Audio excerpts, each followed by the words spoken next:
Okay, let's see. NPCs move when going to the. Yeah, see, that's what I thought. That's what I thought. NPCs won't move if you go to Weeping or Caleb. Really? Not Caleb, huh? Because Radon is optional? Hmm. Interesting. Stuck here at work right now. Laugh out loud and thanks for the shouty. Oh, I'm so sorry at work. Yeah, I'm hoping to. It's not gonna be this week. So busy, especially this Monday. But now that things are calming down a little bit, I'm hoping Ori to be able to play some ring a ding ding with you. Um, one of these Mondays coming up in June. Night Rain. I'll be playing on Friday, the 30th at 4 a.m. Eastern Standard Time. I'll make an announcement in Discord. Anybody want to play? Because I don't care. I'll go in. I don't wish to go in solo. I want to play the game as I'm planning on playing it. Whether it's with randos or Grin or, you climb from Lingo, Shaiilr. But Shaiilr, you're playing on PS4, right?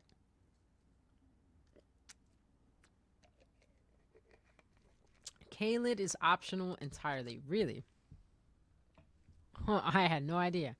Maybe that's why I look so foul. Like, come here if you dare. Because it's horrible. Um. So where do you get the other emo? So wait, get chest teleported, fight him again, do his quest, then return to the cave to get the squat. Is he in the cave if you do his quest? Because he dies in the shaded castle where you find him. Because he goes to Lunaria, then Volcano, then Shaded, and then somehow he is back at the cave in the beginning. Because I've seen that too, and I'm like, how is he here if he died? But he's a tarnished, so maybe that makes sense. Because other times, if you don't, I did not talk to him at all, not once my first playthrough, and I went still in the first playthrough after I beat the game. I found the cave. I went back in because they were like, you missed patches. And I'm like, how? And I went back in, killed all the guys, got the glowy in the back, all the bandits, and then I went in and his bell bearing is sitting right there. I don't know if I opened the chest. I may have to get teleport, but you can roll out of teleport traps. So I don't know if I got sent to Mistwood or not. I don't know. I know I tested it out later, and I definitely the chest trap does work when he's not there. I'm pretty 99.999% sure. Because again, having two games where you're playing the same thing is like, oh, I don't know which one I did. Oh God. Um, drink the stuff. Oh, I'm on it. Oh, here it is. I found it. You know what? Ring a ding ding is the name of the game now. Rip Elden Ring.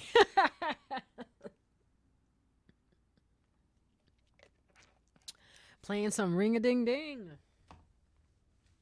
Elden Ring. You know what the Elden Ring is? I figured it out. The Elden Ring is the cosmic bell that rings in the afterlife.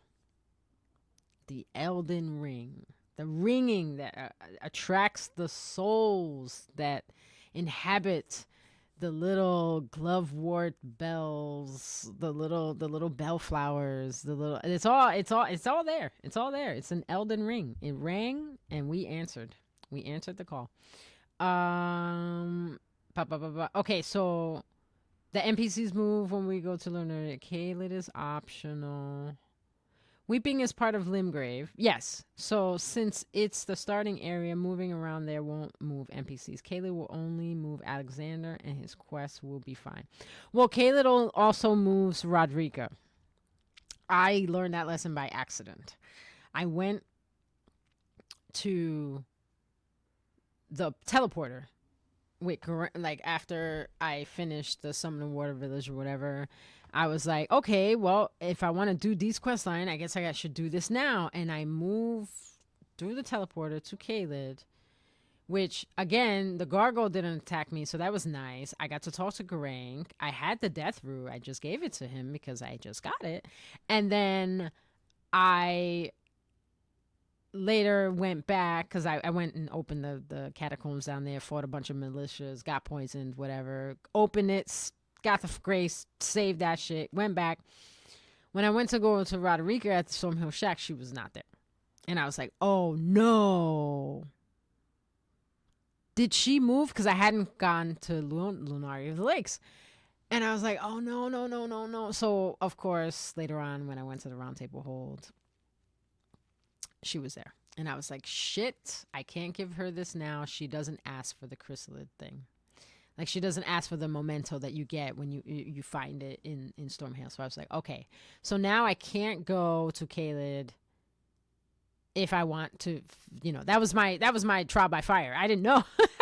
I had no idea. I was like, oh, fuck. Good thing I didn't go, I wasn't in the game far, but I was like, oh man, there's another oopsie daisy. It's easy to fuck up shit. I mean, so many people early on just totally missed her. And I was like, how? She's right there when you come up the road. Like, it's just like, you just have to, I don't know. It was so wild. And then like, if you don't talk to her, she never goes to the round table. That is that's a big staple in the smack in the face right there, telling you like this NPC, like you cannot meet D at Summoner Water Village and he'll still show up. Still, you could meet Dialos out in Lunaria of the Lake, Lunaria of the Lakes, without even going to the round table, and he will go. He will go there. He will be there. If you've never gone to the round table, or let's say, again, you go to the round table, he's there, and then you explore Lunaria of the Lakes, and then you find her body. It's a lot of weird shit in the continuity. And I think the fact that it is that way goes to show you how the story of Elden Ring is not linear, but circular, swivels. That, around and around and around. They tell you in the beginning. Say it again. It's a cycle. Brandish the Elden Ring and become Elden Lord. Like, just ring that bell, baby. Hit up Rodriga, then head to Caelid. Wait, what did I miss? At least, what? Wait, weeping is part of oh, Alexander moves. Yeah. Alexander, Caelid will only, what am I reading? Moving around there. Caelid will only move Alexander, and his quest will be fine. Yeah, yep. Elden Ring is the strand of fate that is circular. Yeah, it totally is. Elden Ring is the strand of fate that is circular. Because we're in a never-ending cycle of playing the game. Yep. Does it? Oh, it's probably because my order of operations. Right. I hit up Rodriga, then head to Caelid. Yeah. But have you ever done the Chrysalis part of her quest? Like I was like, I picked it up, I kept going, we beat the boss. I didn't think I should have just gone back to her since I found the memento. Because I don't think about stopping progress. And a lot of times in Elden Ring, you kind of have to take a moment. It makes you take a moment to either appreciate, get your bearings, take a break from playing and heroing and do something else, look at your inventory, go farm, stock up on stuff. Like, there's a lot. That's where that open worldness comes in. It's not just go here, go there, go there, go here. Even in the Dark Souls, you'd have to go, I gotta farm these guys. Bloodborne, I gotta farm blood vials. Like, there are materials that you need to craft certain things, to make certain things happen, to create these things that you've become accustomed to. That's why in Night Rain, I'm excited. That's why this door is here. Like, that door looks like the fucking, first of all, this door looks like the Baltrigan's Blessing, right? Okay. But it also looks like, because it's open like that, it looks like the Rune of Death upside down. It looks like, it reminds me of the Memory of Grace. It reminds me of Marika's Room upside down. Like, there's a lot of imagery to be had in this one shot. And that's the thing about Elden. Like, you see one thing and you're like, imagination running wild. Like, that's why all these creators, Vadividya, Banoon, Small Town, V Limit, like, oh my God, I could go on. There's so many, and there's so many new ones too. They are getting the means to take a different approach and saying what they see, like my head canon for the game. This is what I see. This is my interpretation. Elden Ring is Finnegan's Wake. If you guys don't know what that is, look it up. Finnegan's Wake is James Joyce's fucking crazy masterpiece, where it's sort of like Lovecraft. He has his own style of writing, and the words he uses, some of them are made up. They're there to convey a sensation rather than an idea. And that's that you hear me say a sentence like that and you're like, what? Some people are anyway, because a sensation and an idea, they should be the same thing, but they're not. I'm touching this thing, it's cold, that's a sensation. I'm getting information to my brain from my extremity, touching it, going, that's cold. And it has to go to my brain and say, hey, this is this sensation. What would you like to do next? If I don't like the cold, I want to take my hand away. If I like it, I'm going to keep it there and continue the sensation. What we get, the sensations that we get and the knowledge that we get with this story is similar to Finnegan's Wake, because while you're reading it, and you can pick up that's the beauty of Finnegan's Wake.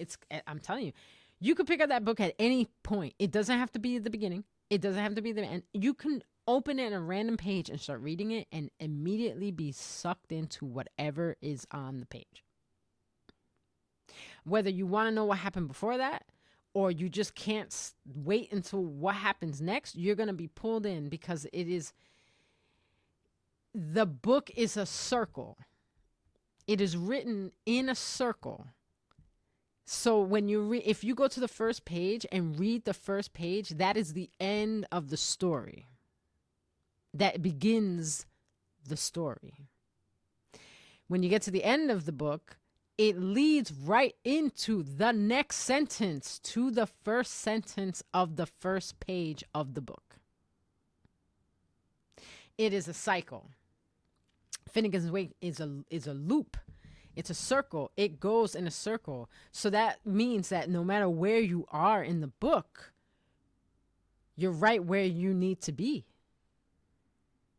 There's no dictation. There's no order that you have to. No one says you have to read this at the beginning, or you have to get the end, or on page 42, that's where it really starts. No. You can just start your adventure wherever and loop back to that adventure whenever. You can read it, get to the whole book, and come back to the page you started on, which is what I tell people to do if they really want to read the book correctly. Not correctly, like it's a wrong way, right way, but to get that sense of what I'm talking about, to get that sense of adventure, starting on a random page and going all the way to come back to that random page. And that's what this is. But with Night Rain, again, I love the idea. And Shaiilr, I want to get your interpretation. Where the director of Night Rain says in the interview twice, this game parallels Night Rain, Elden Ring. It parallels Elden Ring up until the Shattering War. Once that occurs, there's a split in the timeline. So the things that happen in Night Rain didn't happen in Elden Ring from a certain point, beyond a certain point. That's it. Oh, okay, that makes sense. People are like, well, oh my God, I don't know how they're gonna connect this. They're two different games sharing the same world history to a certain point, period. That's it. It shouldn't be starting an uproar. It shouldn't be that fucking difficult to understand. Like, these gamers sometimes pretend like they're stupid, or maybe they are. I don't know. It just makes me mad because they're like, oh, I don't understand. How is that going to work? What are you talking about? He just explained it to you. Do you really need to know all the shit that happened before to enjoy what is happening now? No. And he's proved that time and time again, Miyazaki. And now this younger director who has worked with Miyazaki from the beginning is implementing that facet into something that is a faster paced world. Things are crucial. Time is of the essence. There is no time. It's like Super Ghouls and Ghosts or Ghosts and Goblins. You have a timer. Super Mario. You're running around doing shit, trying to find secrets, but you have a timer now. It's in the clouds, in the sky. And if that timer runs out, you're going to die no matter what you do. Now, the game's not set up like that, thank God, where your time will run out and you'll die and you won't even make it to the boss. You just can't be in the area exploring anymore. It's off limits now. You've run out of time in that chamber. You've run out of time in that room. You've run out of time on this board. You've run out of time on this level. You must go to the next one. You're done. You can't go back. You can't go backwards. You can't go back. That's unheard of. In the games that we know, you can always go back. This direction, this pointed direction with this Night Rain game has sat with me as saying there is a focal point that the game's director and writers want us to go to. They want us to follow this trajectory, so much so that they are making a wall of night fire, of night rain, of blue flame to push you in that direction. So no matter what you want to do, you cannot. That, to me, is huge. It's so much so that a lot of people have kind of backpedaled, started thinking about what this means from a lore perspective, not just so much so a game mechanic. All right, let me catch up with Shaiilr. Thank you, everybody, for listening to the rant. Listening to the rant. Let's see. Where am I? Okay. But my NPCs also behave weird. Yeah, all my Miyazaki games are haunted, Shaiilr, so I know what you're talking about. Another example, and my tree is on fire. The round table hold burns. Rodrika stands by the fire while Hugh loses his mind, and yet Dialos remains at the hold with me now. Yeah, I do it fairly often. Okay, so Shaiilr, the reason why Dialos is still there is because he actually has a quest line now, and the only way to get him out of the round table hold, it happened to me too. I couldn't figure out. I kept hearing, hey, they've in the update they gave Dialos a quest with Jarberg. No, that's the place. What's that little fucking jar's name? The cute little jar. Jarbuddy. And that one is a little trickier. It's kind of like, it reminds me of Celivis's quest, where to get the magic scorpion charm, you kind of have to keep going back to him and reloading after you do certain things. Like that and Dialos' quest were the hardest ones for me to do. Just to get to work.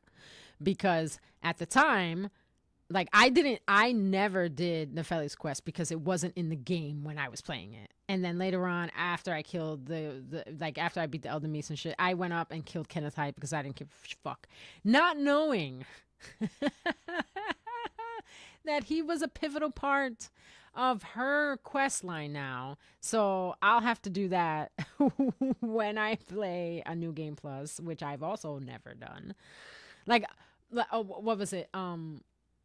Dank Crew left a comment on one of the videos I uploaded to YouTube saying, yo, when are you gonna do a Taunter's Tongue run? And I was like, you know what? I've never thought of that. And I responded, like, I've never done one. I've been a part of other people's Taunter's Tongue, but I've never done my own. And I didn't realize until recently that if you do a Taunter's Tongue, you don't have to have a cooperator with you to get invaded. I didn't know that either. I just thought you used it when you were in co-op to make more invaders come out, and then you could fight more people. Like, there'll be 5 people now, or 4, depending on how many cooperators you have. That's all I knew. I didn't realize, and that's me not reading the fucking item description, because it says it right there. But I was like, maybe I will do that once I get better um with Rex, with the Silver King. Maybe I will not only do invasions, but I will do Taunter's Tongue, where, because beating the bosses in the area doesn't stop the invaders from coming unless you're in co-op, and then the cooperators can't come, so hence no invaders. But if you do a Taunter's Tongue, you can just be by yourself and you can lure in invaders. And I was like, oh, I had no idea. And again, I'm 3 years this game has been out, over 3 years, and I'm just learning shit about that now. But Shaiilr, yeah, if you want help with the Dialos questline, I will be more than happy to help you, walk you through that. It's not hard. It just takes patience to reload the area at the right time to do it. Like, I think the last time I went back to Malekith's, like right outside Malekith's boss room. I think I went into it, came back out, because I'm teleported to the fire, and then rested. Then I teleported back to Jarburg, which most people didn't even know where it was. I found it by accident because I thought I fell to my death, and then I fell into Jarburg. And it will be nighttime when it actually works. You'll know it worked because it's nighttime. You can hear the rain and the thunder, like you can hear the storm, and it's nighttime, and Dialos will be not where he was prior to when you left him in the village. And then that will trigger then you'll know you did it right, and you can talk to him and stuff like that.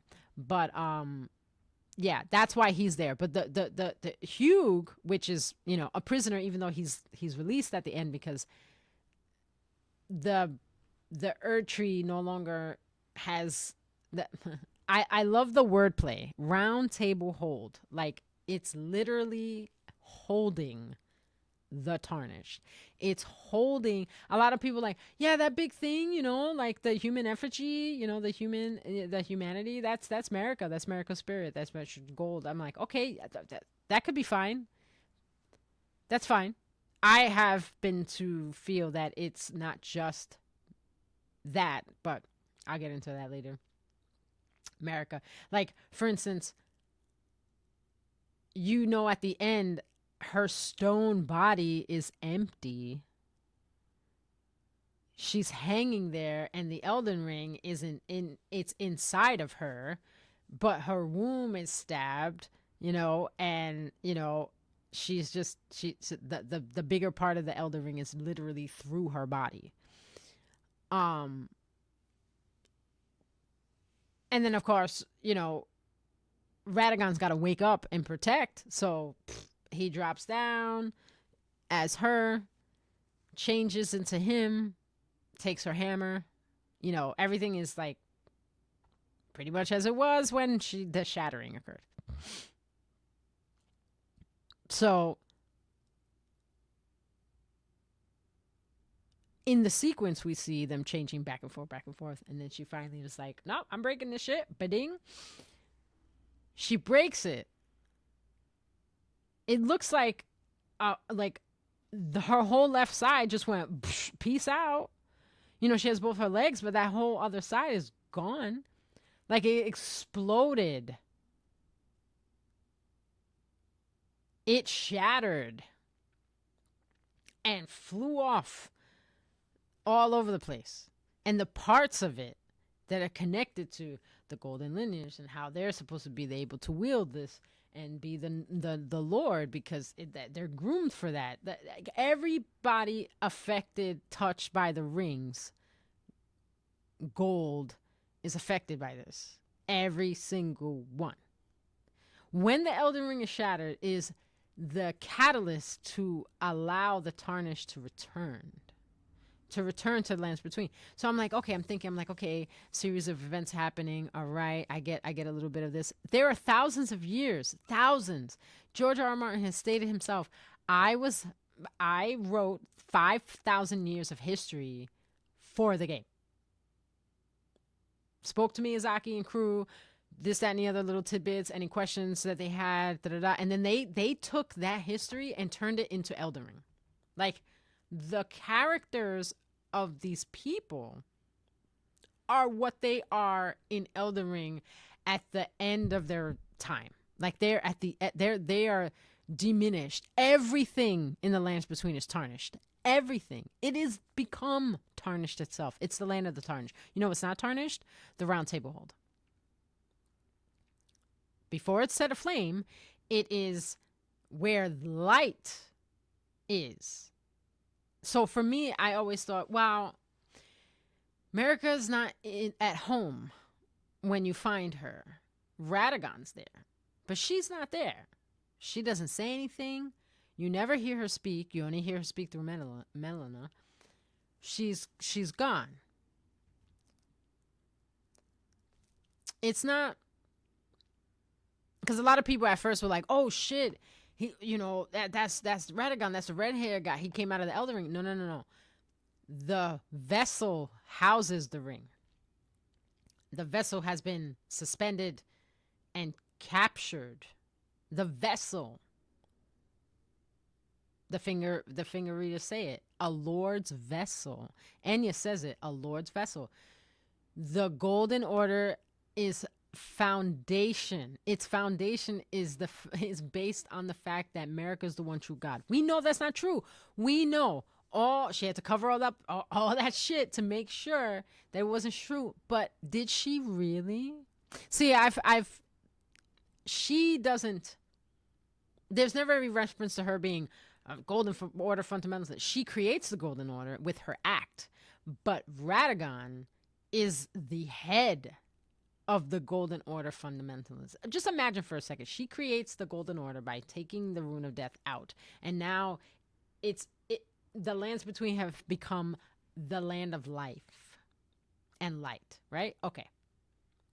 Fuck a sun realm. We got this new shit. And what is going to happen? Why would we depend on the sun to help things grow when we can just take the power of the sun and put it in a tree? And now the tree, with the power to make things grow inside of it, as opposed to relying on an outside source, can go spread the life and love and joy and happiness around.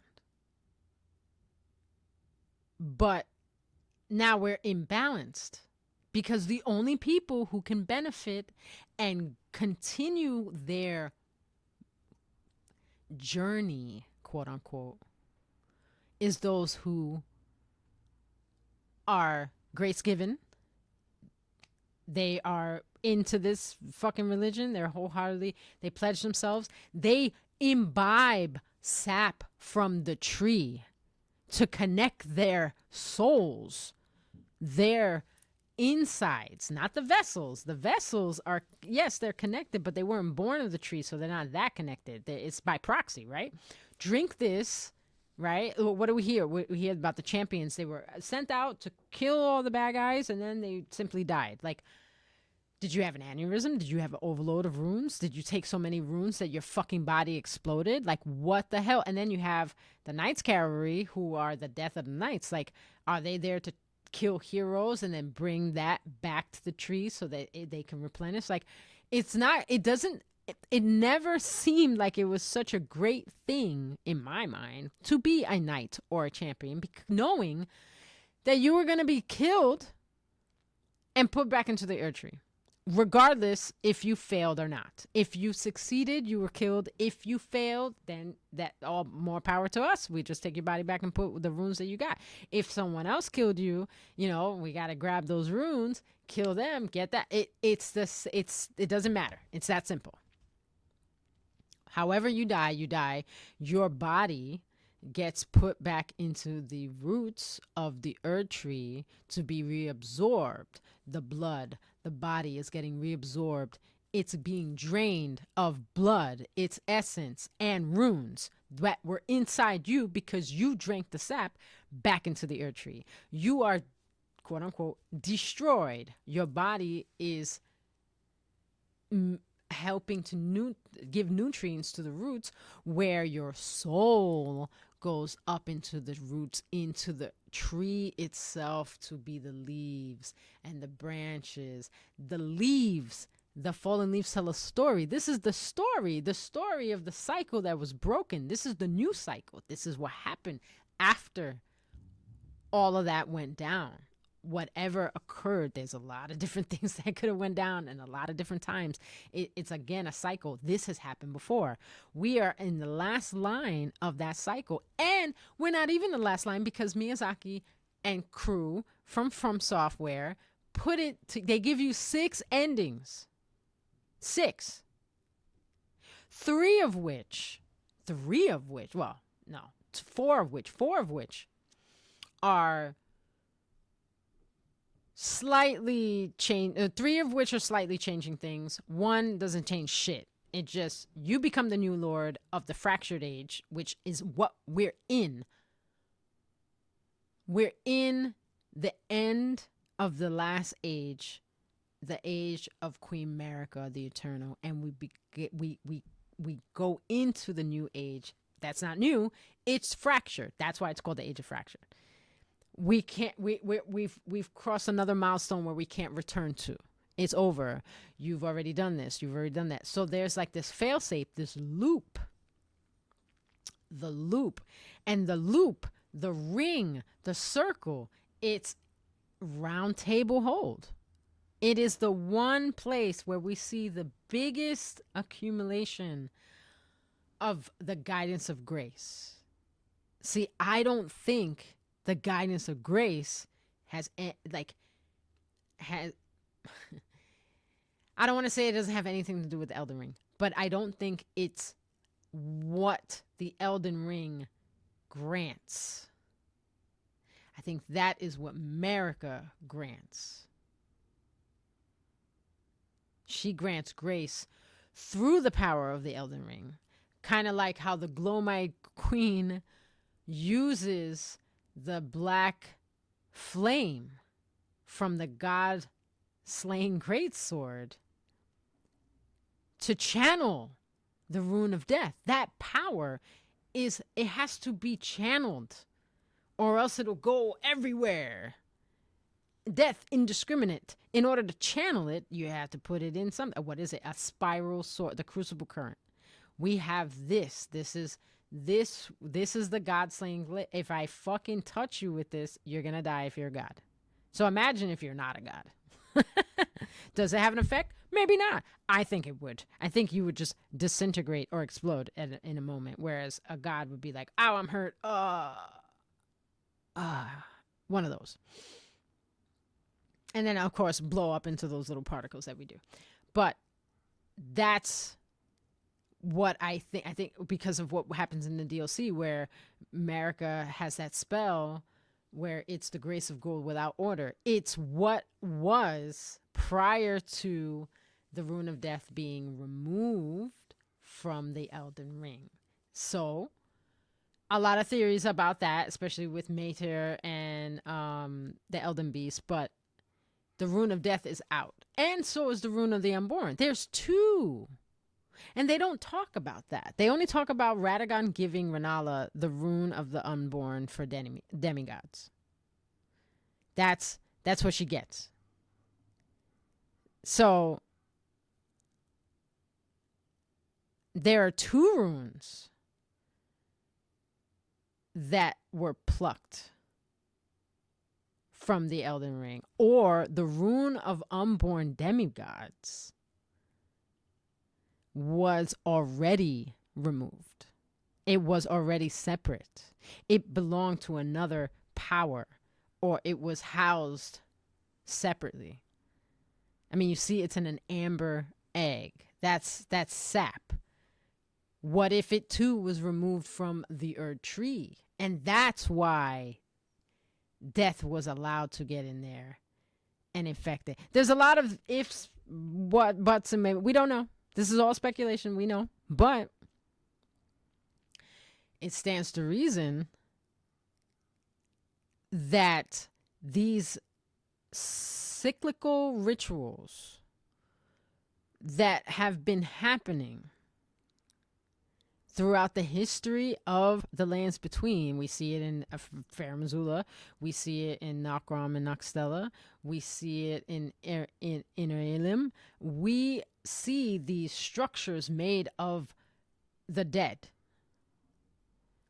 as if they're trying to get back into the proper current, the crucible current, the cosmic current. They are outside of the connection of what nature had in mind. And if these beings, if America and all these people in the lands between is really the plane of the gods, where they rule these things, even if it's just in this universe, even if they're just ruling the powers and forces of this universe that make up this universe of the lands between, we know that their influence has gotten outside. It's gone to the land of reeds, gone to this, but some places they don't even exist anymore. They've wound up in the lands between. There's a lot of cross lap over how one gets into the land between, kind of like Night Vale, where, you know, you're driving down the road and all of a sudden you're there. It's specific to when you die, you go there if you're tarnished. If you're not tarnished, you don't get to go to the lands between. The people who were there already are stuck there. Look at the realm of shadow. They're stuck. They're shadows of their former self. They're glowing shadows. They're devoid of color. They're devoid of sun. It's always dark. They are broken. The whole cycle, the twin bird has been cleaved in two. And again, the twin bird, the Valkyries, the ladies with the wings. I'm kind of leaning in my headcanon that America and whoever the Glowmine Queen was, whether it was one person, two aspects of Rebus or whatever, or two people, they were the ones who kept the balance within the structure that the Elden Ring offered. With Matir, the Elden Beast, you know, becoming the Elden Ring, that Elden Ring dictates what's up, what's down, all that stuff.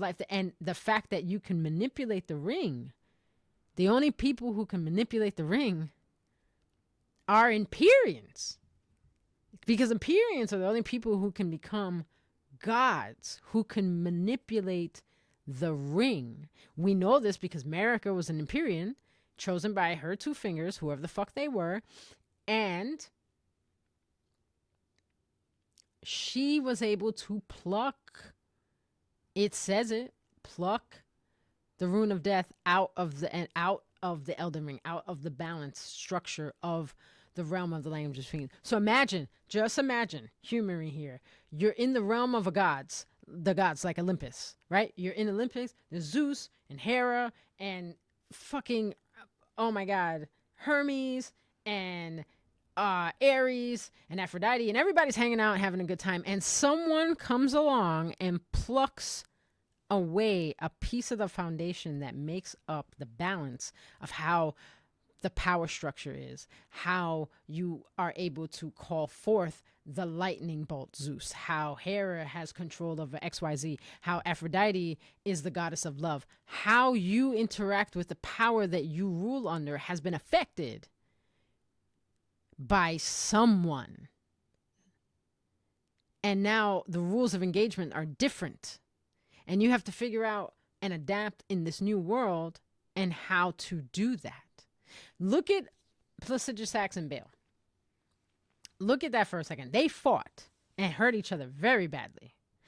But the one thing that, again, I've mentioned it before, that most people, I didn't realize it until I was getting ready to do my previous podcast for Elden Ring, the second one, where I noticed that in the trailer for Elden Ring base game, there is a shot of Dragon Peak.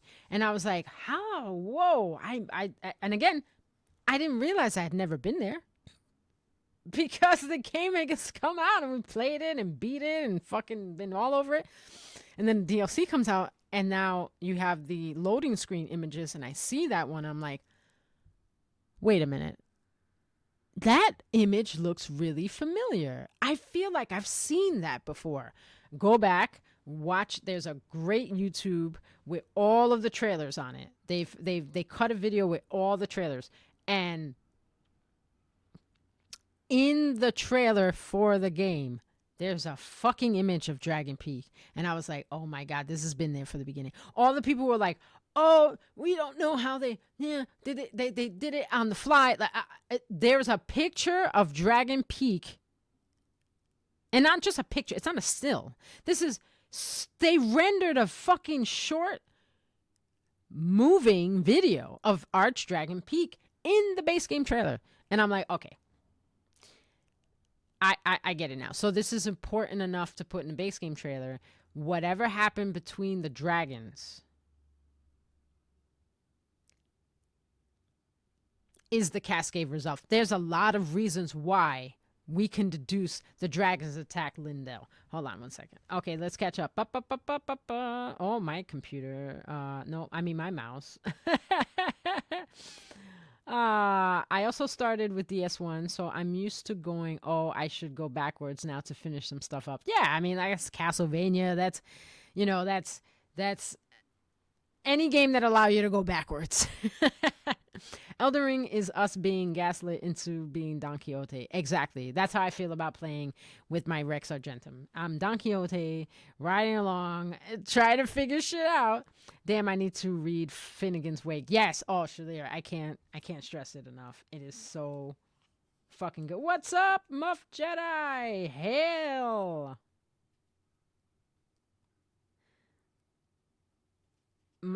For some reason my chat wasn't scrolling down, so I've been stuck up here, and I've had a feeling that it was moving. I saw a post the other day says an Austin book club has been on Finnegan's Wake for 12 years. Yeah, people have been studying. People have written papers on Finnegan's Wake. Like, it is but it's without overanalyzing and being too critical about this. Finnegan's Wake is, to me, when I was introduced to it in the way that I introduce others to it now, because the way it was introduced to me was the best way I could have experienced this book. A friend of mine was reading it, and he's telling me a little bit of history about it and like why people are trying to, study it till today, because it's a very old book. And he gives me the background. I'm like, okay. He goes, but you got to experience it for yourself. So just like, this book is so amazing. You can pick it up and read it from anywhere and you'll just be sucked in. And I'm like, all right. So he goes, pick a page, any page. And I picked randomly, the page where the main character starts making his way up to the palace for this big party, and he's describing his walk up to the palace. Now, again, remember how I told you about Ireland? There's a big fucking road before you get towards the castle. Like, that's what it was like in the book, because he's going up describing everything he's seeing as he's going up. When I read the part that, I haven't read the whole book in one go. That's torture. Don't do that to yourself. But when you go through it, I had been like balls deep into SCPs and writing my own story for SCPs and working on characters and stuff like that. And this was years ago. So I thought, like, I read Finnegan's Wake years ago. I thought there's an SCP, and I don't know if you guys are familiar with SCPs, but if you're not, look it up. There's an SCP called the Scarlet King. And there are SCPs that are tied to the Scarlet King, and like operations and stuff like that, where it specifically deals with the Scarlet King. There are many SCPs around the story of the Scarlet King. The Scarlet King is very far away, like the distant prince, very far away, right? And it in a realm where everyone wears masks, like when you arrive there, your face, your clothing, everything is the mask that is on you is stuck to your face. The clothing that you wear, you can't take off. And you are well to do that because the Desonins of this world don't take kindly to interlopers or outsiders. And they traverse this area and they ask questions and they're very careful not to, you don't want to give anyone your name. You have to like, it's very kind of Fae like. But in this realm where there are certain high ranking people who are now flogged and flayed and dragged through the streets because that is their punishment now, because this is the rule that has happened because of this happening, and now the god has said this is what's going to happen for all eternity, and that's what's going to happen. And like there are like this big to do up at the palace of the Scarlet King, and they're trying to make their way without being caught to this it's a festival, but there's this huge ritual, and how they continue the influence of the Scarlet King to be, they have rules, there are laws of practice, like it's a big thing. And I kept going back to that with Finnegan's Wake, the SCP that like explains to you that these agents from the SCP Foundation do the ceremony, the ritual, which is opening a door in a building in England, in a college in England, leads to this world, right? And then it just goes on to the, but they are like, okay, so they're it's all in case files, so they're reading it as notes from the agents and how, what they're experiencing and what's happening, how they can't take off their clothes and the masks they have, they can't remove them. And it seems like everybody's walking around like that, and that's their skin and that's their face. Just so bizarre. But like with Finnegan's Wake, walking up to that, it was so surreal, because when I was listening to the SCP, I immediately got a Finnegan's Wake smack in the face. Like it pulled me back to that moment where I was reading about our main character making their way up to the palace of the king. And I'm like, wow, I feel like whoever wrote this maybe took a little bit of inspiration from that scene in Finnegan's Wake, because it really stuck with me. It's one of the big parts of the book that stuck with me to this day. Let me see. Where am I? Gaslit. Okay, I saw. It's not too hard to understand. Literally look at Fallout lore. Oh God, Fallout. It's great. I love Fallout. I remember playing 2 going, this is so fun. Like Fallout 2 and Diablo 2 are like they are my 3.5 ratio. Mwah. I love those games. That's where our reality and Fallout lore splits. Easy fucking peasy. Everyone gets that. Yeah, the lore of the world is the same until the atomic bomb. Right, exactly. But somehow Elden Ring lore splitting at the Shattering is too much of an idea. Exactly. I'm like, what part? Well, a lot of it too is that they don't know the lore already. So like they're like, oh God, now I have to like learn something else. Like and you don't. It's there for us who like that stuff to have something to play for, have a headcanon, get immersed in. It's not for you to fucking tie into every way every game is connected from FromSoft.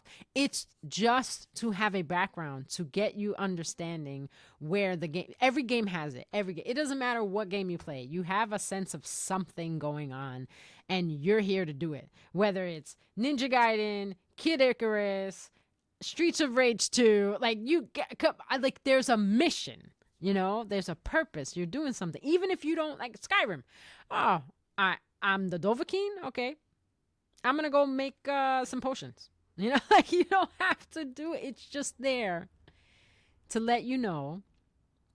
Yes, you're the chosen one. What you do with that, it's up to you. Avoid stagnation, keep moving forward. Exactly. Damn it, Miyazaki, you got me again. It's fucking Greer. I finished Volcano Manor. Oh my God. Dialos is part of Volcano Manor quest. Did you go to Jarburg and talk to the little jar? Because if you kill Rykard, Dialos is supposed to leave. He's actually supposed to leave before you kill Rykard, but maybe he leaves after, because I know when you kill him, what's her name? Oh my God, what's that bitch that eats him? that broad. She's not there. The Crucible Knight is missing. The ghost of Gelmir, if you got to talk to him, he will be down the hallway and he will disappear and thank you and disappear. I know because I got to experience that, which threw me off because I only had that in one game where the ghost is random. He comes whenever, but you have to be down that hallway to see him. Then you can talk to him. And he's the only ghost that actually speaks in the game. All the other ghosts speak with text at the bottom, but you can hear his voice in the game, in Volcano Manor. And he's the only knight that's wearing the Mount Gelmir gear that you can actually see wearing the Mount Gelmir. And there is no other knights. They're all gone. So, when you kill him, or maybe right before you kill him, not sure. Because I didn't do the Volcano Manor contracts. I didn't know about them. So, like I wasn't paying attention. So I didn't do them. So I believe when I killed Rykard, or right before, when I came back to kill him, Dialos says that he's going to leave. He's done with the Volcano Manor. He wants his house's name to be, something proud, whatever. And then he goes, and the next time you find him, because he doesn't go back to the Round Table Hold, he just goes. He's trying to find a purpose. And the Volcano Manor kind of like coerced him in there, but he's like, no. And then you find him in Jarburg looking after the jars and becoming the protector of Jarburg. That's where he winds up. My first playthrough of the DLC was New Game Plus. Yeah, I have both my games are New Game Plus 0, so they are at the weakest point they can be. And that dragon still killed me in one hit. At 713, fuck. It felt so dang weird. I rarely do NG Plus. I've never been able to do an NG Plus in Elden Ring. I mean, I could, but there's one more thing I'm doing in my main game, aside from making sure I have everything that I possibly could get before I New Game Plus, and that is to kill the complete golem, or the blue golem, as other people call the golem. But then I have the DLC now, so now I have even more reason to stay in my game and not New Game Plus, because I have all the DLCs to do. I had to go to New Game Plus 2 in DS3 with a level 45 for a build, though. That's where I'm in New Game Plus 2 in the DLC, in the Dark Souls 3 game that I'm playing, where I just played with Flamingo and hadn't touched it in like a year, 2.5 or something. Like, it was something I haven't played this game in like 2.5 years. And we got to Pontiff, and then Pontiff kicked our butt. So we cleared out Irithyll. We just gotta get Pontiff down, and that motherfucker is on some other shit, like Renala's sister. I wish the TT was implemented a little different. Look, what do you mean the Taunter's Tongue? Like, what did you want to do with it? What would you want to do with the Taunter's Tongue? I don't have a lot of familiarity with it. Like I said, my friends would use it. I would be there as co-op, and we would kill people, either gank or let them come in if they were going to fight. Yep, let's go, let's fight, one at a time, stuff like that. And then if we get two, we have 5 of them, we got 2 invaders, 3 of us, we're having fun, But I've never just done it on my own. and I've never touched my tongue. I've done the Dialos questline before. He's just still bitching about Volcano Manor killing Lania. That is weird. So you did do the questline before. So you have met him in Jarburg. You know what happens, all the stuff like that. Oh, he decided to just mulled over. Oh, God. Wait. The big spirit grace thing at the hold. Yep. Well, I'm of the opinion the Erdtree is a cosmic parasite. Yeah, it definitely looks that way. I mean, look at the Elden Beast's tail. The tree grows, the tree is burned, a new age and lord, a new tree, the tree burns, a new age, a new tree, and the cycle repeats on end. Yep. Is that you look at the grace. Wait. Is it I see that you look at the giant grace at the round table hold, specifically the base of it. It comes from the weapons of the tarnished that form the hold. Yeah. I don't believe Marika ever truly gave us the guidance of grace. She gave false guidance. Oh, okay. Yeah, see, I just think it comes from her, whether she's false or not. I know she could be, Marika's mischief, she could look like. I think Marika's the formless mother. That's what I was going to say earlier. I was like, fuck all this bullshit about Grace and all that. I think she's the formless mother. She wants blood. Or maybe the tree is the formless. I just feel like somebody is a mother of blood and they want the blood. They crave wounds. What do you need that for? For the tree? Are you feeding the tree? Hey, how you doing? Are you feeding the tree? Are you like what Moog? Having access to Moog, having him just all of a sudden she appears to him. Like, what the fuck is that about? And then like she's not only in the lands between, she's also in the Shadow Realm, and she has a big following in the Shadow Realm. Like the knight that works for Godric, like he's secretly, one of his followers. You got the nobles that pop out of blood pools. You have his whole area in the ancient Dynas in the Mogwin Mausoleum, but like in Shadow, in the land of Shadow, they're just walking around. Like in the lands between, they're not as frequent unless you go looking for them. Then you find them. Let me see. I believe the guidance of grace is something that comes from within. It's the flame of ambition. Ooh, a unique attribute of the tarnished. I like that. Even though she tarnished them because she took grace away. Like that whole thing about the grace-given Lord. At first I thought, oh, is that Godfrey? Would it be Godwyn? Doesn't say Elden Lord. It says grace-giving Lord. Could it be Ensha? They're all gold. It's gold. Gold. It's gold blood. They are golden. They have a golden grace about them. Blonde hair, gold eyes. I mean, I can't get any more. You can't get any more direct. The DLC really makes me believe this because of the items that both give the grace in the eyes and the ones that block the grace from right. So bringing that up. Getting back to Shaiilr. I know I'm behind. Sorry, guys. The occultation. That's. But so here's the crazy thing. Occultation is reserved for an eclipse. When you occult, you're obscuring the light. That's what it means. Now, of course, occultation, the occult, yeah, because it's dark. It's behind. It's the shadow of. Like I get it. That's why arcane confuses a lot of people. But arcane is just it's the shadow power. It is the shadow power, which is why it's all like Assassin's Gambit and, the things that all the arcane stuff is all shadow shit. It's absent of light. It is to work in the shadows, be a part of the shadows. And, like, having priests go and put grace into people. Like, put it in their eyes. The converts, the people who came to get the blessings, that drank the sap. That's different than the people that were given grace or had grace taken away. So, for instance, people who probably had grace taken away fall under two categories. All right, to occult the grace that they saw or felt. You either did something wrong within and they said, oh no, you don't deserve this, and they occulted your eye. They occulted the grace from within, or the grace so that you can't see it, or the grace that was being bestowed upon you, so it severed your connection. Either or works the same, right?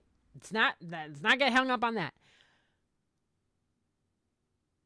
Or they could give people grace, the ability to see it, to experience it, to feel it with the grace-given irises. The irises, maybe they're replacing people's eyes. Or maybe they're just giving them contacts. We don't know. All we know is that eye, that iris, is grace-given. It has been given grace. And then it's put on your eye or into your eye. And now you can see too. It's like, what the fuck is that movie? Bird Box? You got to look at it so you can see it. You can't see it unless you look, but they're invisible unless you look. It's like you're looking at a certain thing, and all of a sudden it takes hold over you. And there are certain people who can look at it and not succumb to the power, and instead help the power gain more power by leading people to their doom. It's the same thing. So like the occultation and the iris is like, okay, I mean, look, she gives Mesmer a fucking eyeball. She removes his eye and puts that one in there to seal the abysmal serpent and keep it at bay. But even then, she knows it's not going to be enough. It's going to wear out. That thing's going to come crashing out, and then we're going to have a fucking problem because it's just not going to work. It's just not going to work. It can only be temporary. And I think that's what happened. I mean, you see in the DLC that the knights that left Mesmer because they saw his serpentine nature, if the fucking eye power wore off, or he lost his shit and was like, oh, I'm gonna break off in this motherfucker, take the eye out, let the serpent come out.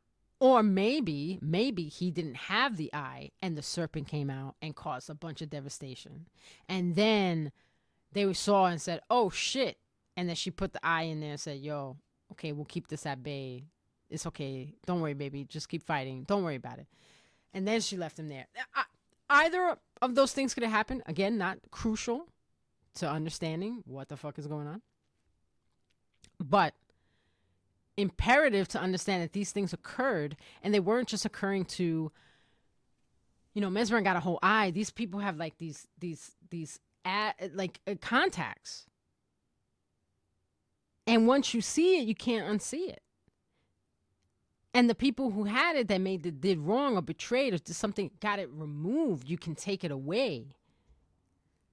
I can remove the ability for you to see grace and feel it and experience it all together. And that's where the power comes from.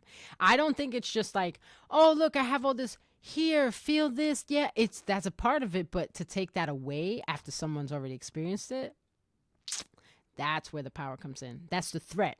That one, that America's symbol, and it's fake. That one has America's symbol and it's fake. The lens between is a twisted field of reeds mixed with Valhalla. Yeah. What about Placidusax? Was the dragon an Empyrean? No.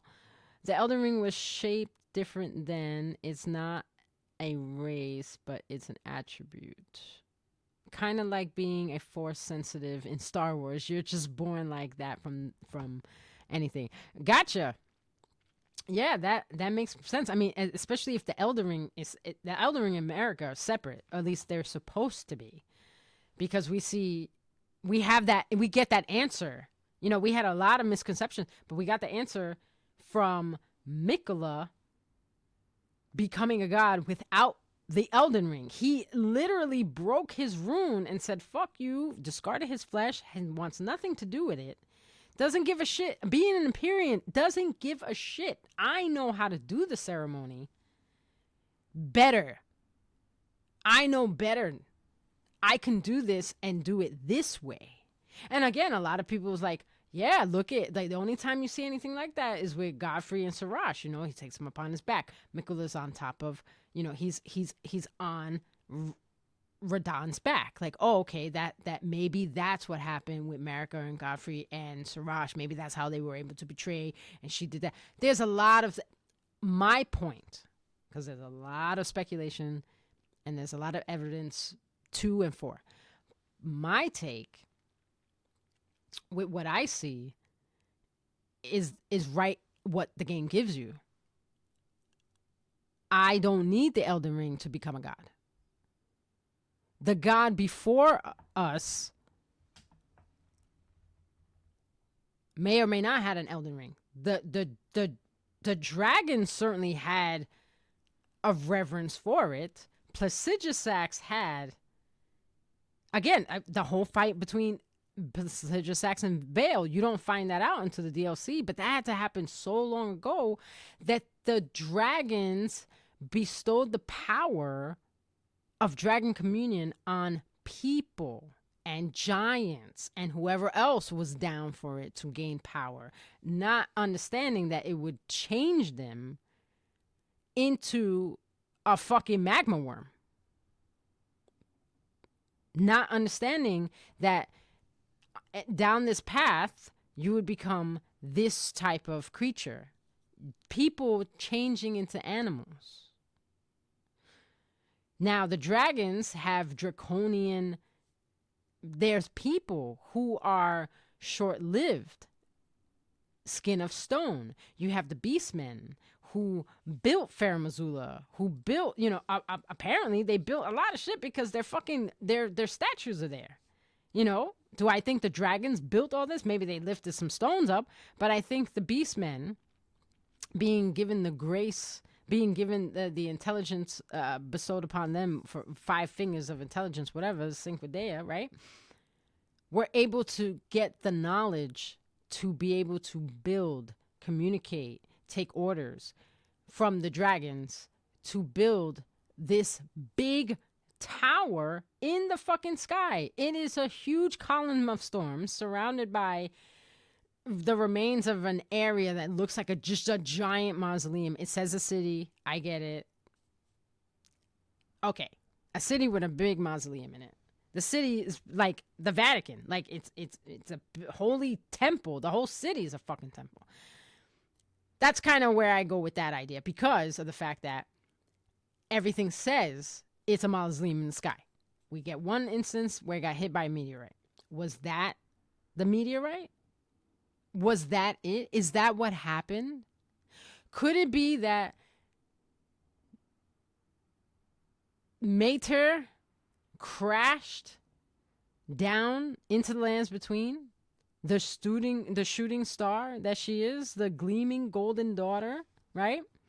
Bearing the Elden Ring, or the beast rather, bearing, the beast becomes the ring. So she comes in bearing the Elden beast, because this is a popular, there's some that say, no, these happened in 2 separate events. There's some that say she was carrying the Elden beast within her and brought that to the lands between.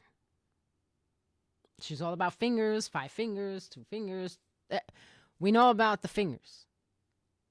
5 fingers denotes intelligence. You can grab, you can build, you can fight, you can do all kinds of shit with 5 fingers. Open doors, right?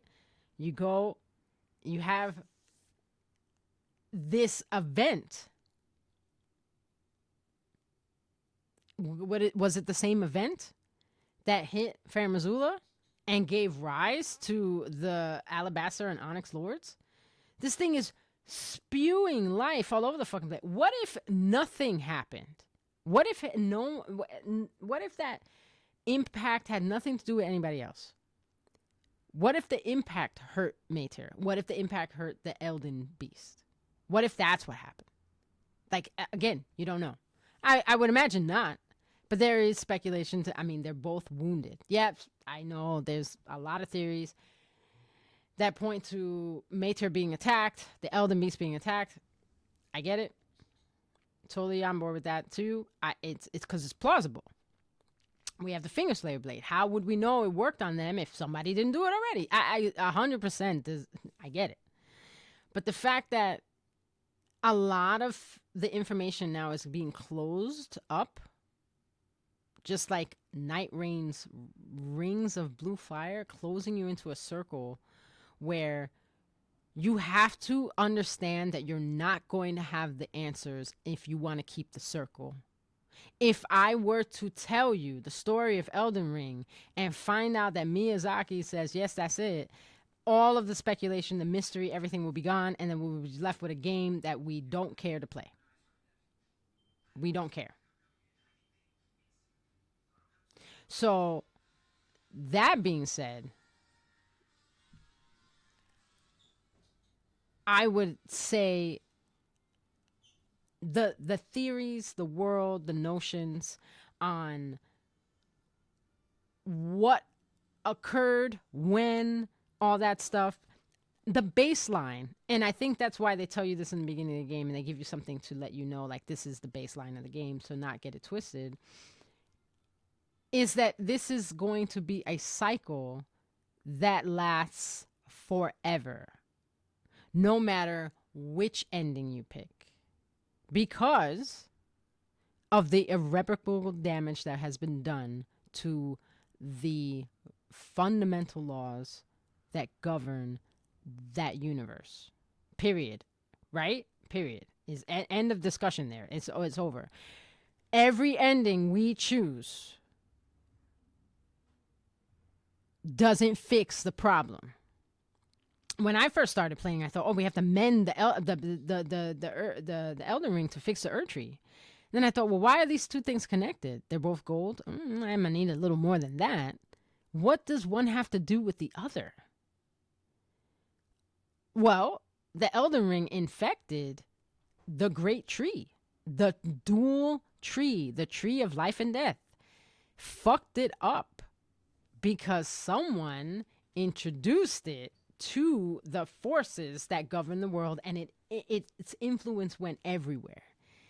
And then someone was able to take control of that influence and direct that influence where they wanted. And then someone else had to come and say, we're going to have to fix this because this isn't right, and put back the shit that America took out.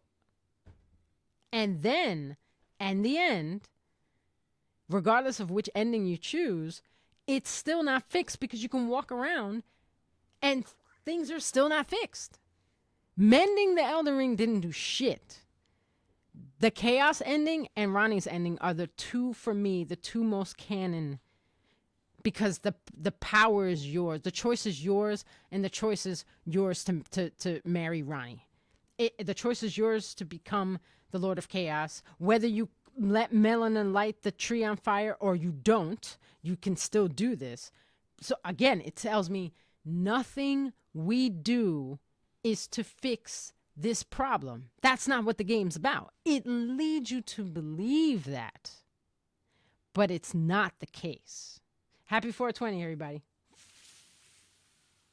All right, hold on. I'm going to scroll down here. I'm going to have to wrap this up a little bit. I got to get ready for a nap that I'm not going to have. And I got to get out of Dan's apartamento. Okay, let's see. From Software has an absolute obsession with dragons. Yes, they do. You're correct, Shaiilr. Muff Jedi, for some reason, only getting audio out of the left headphone. That's weird. Let me see. Nope, that's how it always has been. No, that shouldn't be. I usually... Oh, I got them on both my headsets. I got them on my headphones, and I have them on both my earbuds. Oh, maybe not. Huh, that's weird. My earbud may have died, but I have the other one plugged in, and my phone's gonna die too, because I forgot to. So I had it plugged in this whole time, but it's like the cable. It's a little wonky. It's a little wonk-factastic. Oh yeah, this is not. It's not charging. Oh, I know why it's not charging. Because I had to unplug the freaking charger to plug in the laptop, and I never did that. Okay, hold on. Oh my god. My body. Are you okay? Oh yeah. I'm okay. I just can't believe I I didn't plug this back in. I'll be out of your hair in a second. No problem. It's just surprise. Oh no, I knew this was gonna go on for a while. Okay. That's why I said I'll still be here when you get back. All right. I have now plugged in my phone. It's at 7% and it's charging. All right, let me see. Hold on. Yeah, that's weird that you're only hearing it in one. I can't test it because my earbud died, so I'm down to one earbud right now. Bloodborne wasn't originally supposed to end with crazy Eldritch horror. It was supposed to end with dragons originally. Oh god. Oh my god. Captain, have you read House of Leaves? No, I have not. Scarlet King, SCP. What a fun SCP, exactly. Have you seen the yellow sign? No, but I know about the king in yellow. Dialos is supposed to be like, I'm going to be a champion. Tanith. Ah, that's the bitch at Volcano Manor. But he never went there. He just got stuck. Ay, Dialos. I asked that you look at the grace is what I meant. Well, I also look at like I thought of one of the things I thought of, and I finally have heard other people saying the same thing. That the sites of grace look like the humanity spirits, and like the demon from Demon Souls, like that whole branch. The demon from Demon Souls looks like a fucking big monster tree. Like that's what it looks like. People are fundamentally missing the importance of the formless mother and her relation to Mater and the mistakes of motherhood that Count Amir talks about. Yes, Marika did the eye thing to Mesmer at birth, but right, okay, so she did do it at birth. Yeah, I couldn't remember if it was after or if she saw this abysmal serpent inside of him and said, "Oh, you don't need that eye." Boop, and just put him a fucking grace eye. Exactly. You don't need the Elden Ring. The ring just is and is shaped by those who become gods. Right. Dragon Communion was introduced knowing it would turn you into drakes. DLC talks about directly. Exactly. Yeah. But the dragons decided to do that. They were like, well, which is weird because the ancient dragons are supposed to be the ancient dragons with the immortality scales. And how does an ancient dragon birth new ancient dragons? Somewhere along the line, aka Baal, perhaps Crucible. I don't know. He's got fucking horns, I don't know. What the fuck did they fight about? By the way, completely unrelated question. Do I have to complete Millicent's quest before killing Melania? Oh, good question. So, I don't know. I know her quest revolves around her trying to get back to Melania to give her her sense of purpose and her fighting spirit. But I don't know. That's a really good question. I've never fought Melania. Wait. No, wait a minute. I think I did do Millicent's quest line after Melania. I'm pretty sure. Because I didn't even know about it my first playthrough until after I beat the game. And then I started hunting down talismans and started doing all the other... I didn't even know there was a grace after you fight and kill Radon and the Elden Beasts. Well, that's another thing about Radagon, not Radon. I don't think he's there either, but that's another story. I really think he's absent too. Like it's a husk. What is controlling the body there? The Elden Ring. They're not there. They're not there. That's all I'm gonna say. But I believe you can still do Millicent's quest after, because I had to get the insignia and stuff and have her sisters invade and stuff, and I did that way after I beat Melania. I just noticed Mater and the Alterations tree spirits have the same stomach wound. Interesting. I did not notice that. There's a lot of notes and stuff that I did notice and I had here written, just ready to go. And like my big question is still why is there only one turtle pope? Like there are certain things that we don't know. I'm also only hearing it in one, by the way. That's weird. I will have to address that because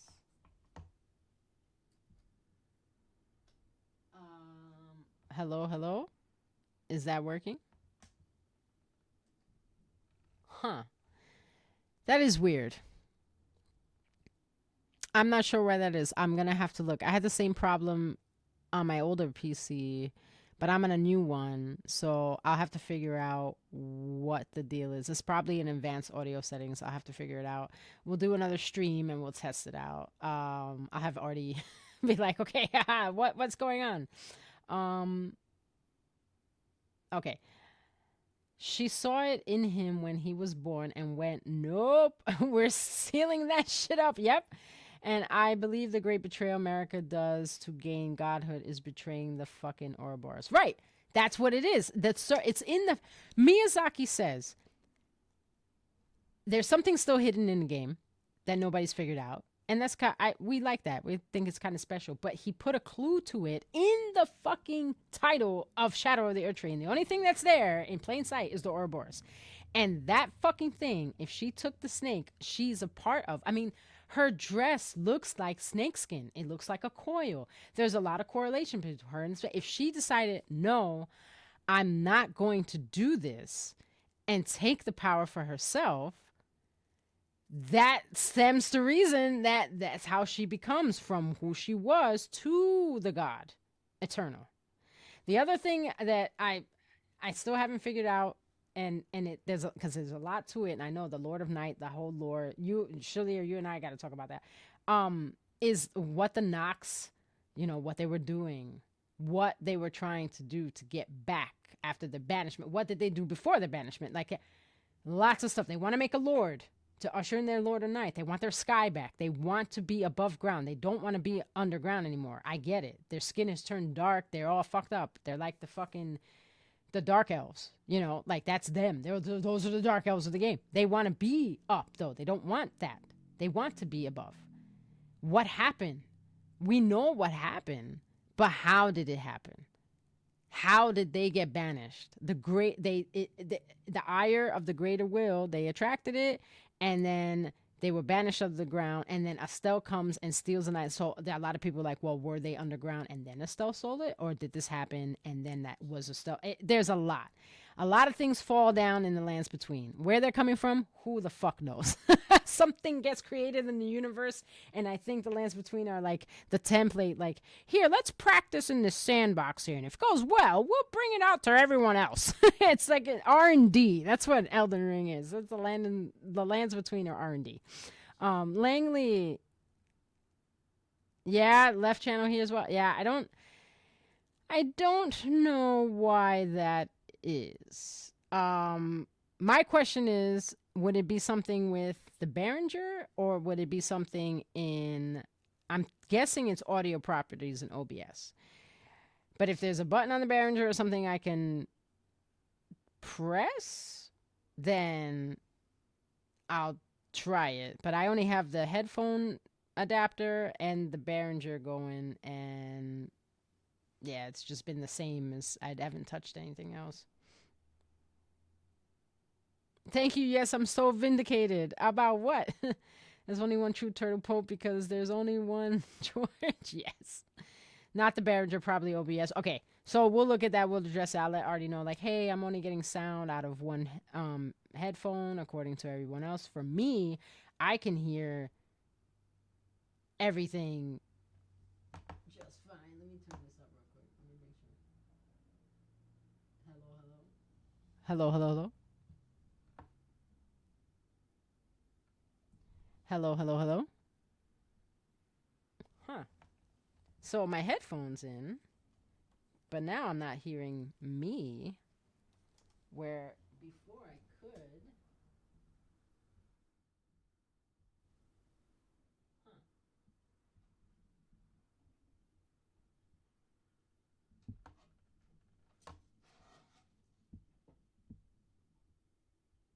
Wow,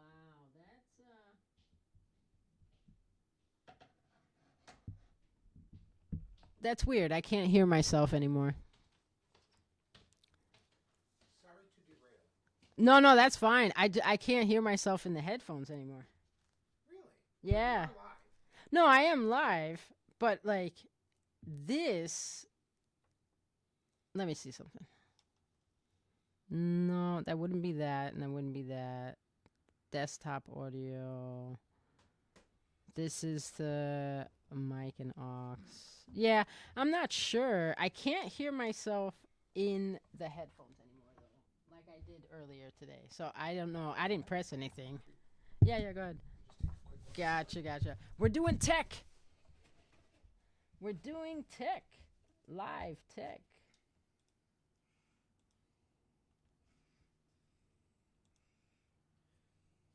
Oh, I see.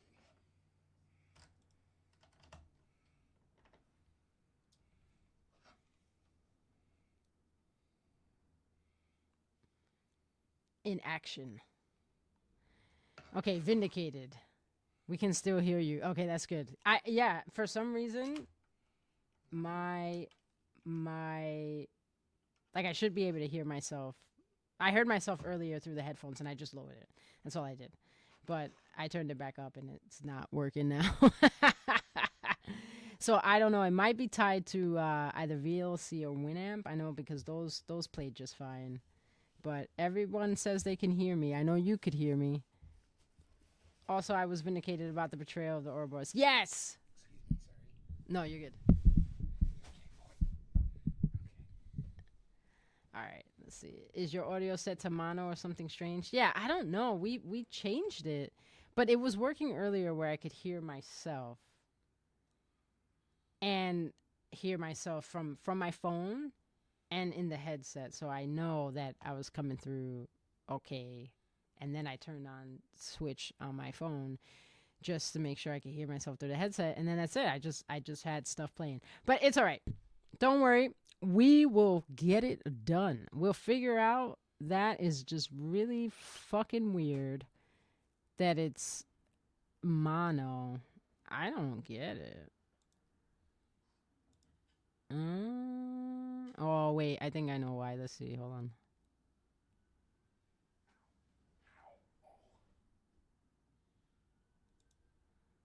Let's see.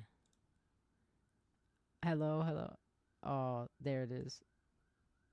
Do you guys hear echo? I hope not. I don't know why I had to do that though. Hello, hello, hello, hello. Yeah, I mean, it's there now. I can hear it now. Is there an echo? You have no echo. Okay, perfect. Yeah, that's weird. That's so weird. Okay, no echo. I'm just going to keep lowering this down. All right, how's that? Any echo? Is your audio set to mono? No, I changed the monitor output. So let me see. I just did mic aux monitor output. It was on monitor off. And then there's monitor only. But no, I don't want that. So monitor output, that's fine. That's fine. I can hear myself now. Yay, I'm here. That's so good. I just don't want an echo. That's the only thing. Is like I don't want you guys. Me hearing myself is fine. You guys, I don't want you to hear me twice. No echo. Okay, awesome. Awesome. All right, folks. As much as I would love to continue, no, okay, so wait. You don't have an echo. Is it still coming out of one ear? Because that's the other. Like, that's weird. Because I don't hear that on my end at all. But I can't test it because my earbud is dead.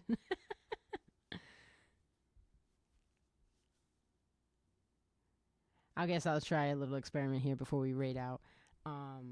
Gonna get the raid on. I gotta go get ready for tonight's shenanigans. Thank you everyone so much for coming out here on Saturday and hanging out with us. It's been a lovely time.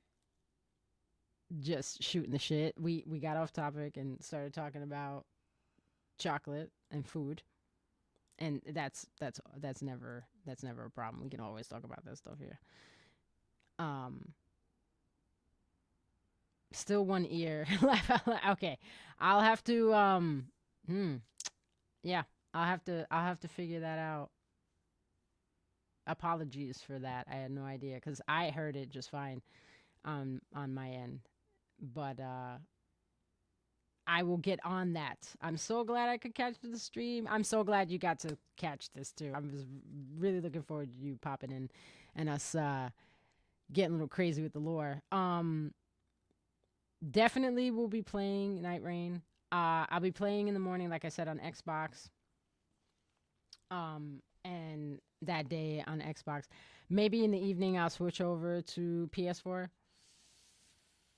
I'm not sure. I know Shaiilr, I know you're on PS4. I don't know who else is on PS4 aside from Fancy, but I don't know if Fancy has it. A lot of people are like, I'm getting it next week. I know people who just got it Wednesday.